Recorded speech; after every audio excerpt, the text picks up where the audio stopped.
আজকে আমি একটা খুবই কমন প্রশ্নর উত্তর দিতে এসেছি।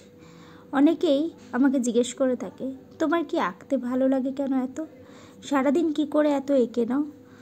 আঁকাটা তো খুব বোরিং কাজ, সারাদিন কেউ কি করে আঁকতে পারে? তাহলে তাদের উদ্দেশ্যে আমি একটাই কথা বলবো, আঁকাটাকে আমি ভালোবাসি, তাই আমি সারাদিন আঁকতে পারি। আমার আঁকতে একটুও বোর ফিল হয় না। আমাকে সারাদিন দিলে আমি সারাদিনই আঁকতে পারি। তাছাড়া আপনাদের ধারণা হয়তো কারোর যারা আর্টিস্ট তাদের কোনো কাজবাজ হয় না, সে কারণেই বসে বসে সারাদিন আঁকে। কিন্তু আঁকাটা খুবই কঠিন কাজ। একবার নিজে ট্রাই করে দেখুন, তাহলে বুঝতে পারবেন।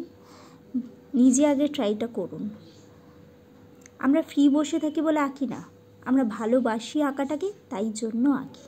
তাই জন্য যাদের ধারণা কি আঁকাটা খুবই সহজ আর যারা ফ্রি থাকে বলেই সারাদিন আঁকে, তাদের কোনো কাজবাজ নেই বলেই আঁকে, একেবারেই নয়। আর্টিস্টরা আঁকাটাকে ভালোবাসে, তাই জন্যই আঁকা করে। আসলে এটা সবাই বুঝতে পারবে না, সবাইকার অনুভূতিও নেই। এটা যারা জানে আঁকতে কতটা কষ্ট হয় তারাই বুঝতে পারে।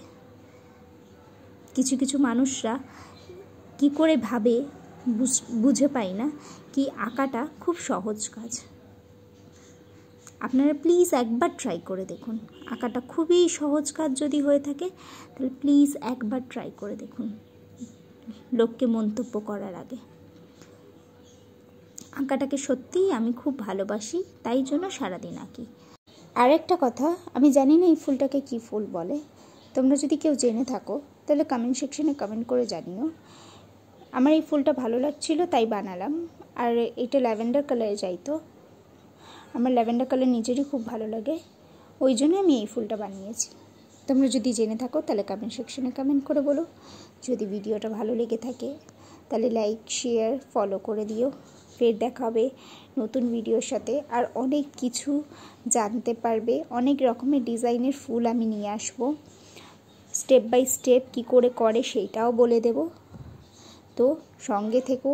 আর যদি কোনো ফুল ধরো তোমরা বুঝতে পারছো না, আমাকে কমেন্ট সেকশনে কমেন্ট করে বলো, বা অন্য কিছু শিখতে চাইলে সেটাও কমেন্ট সেকশনে কমেন্ট করে বলো।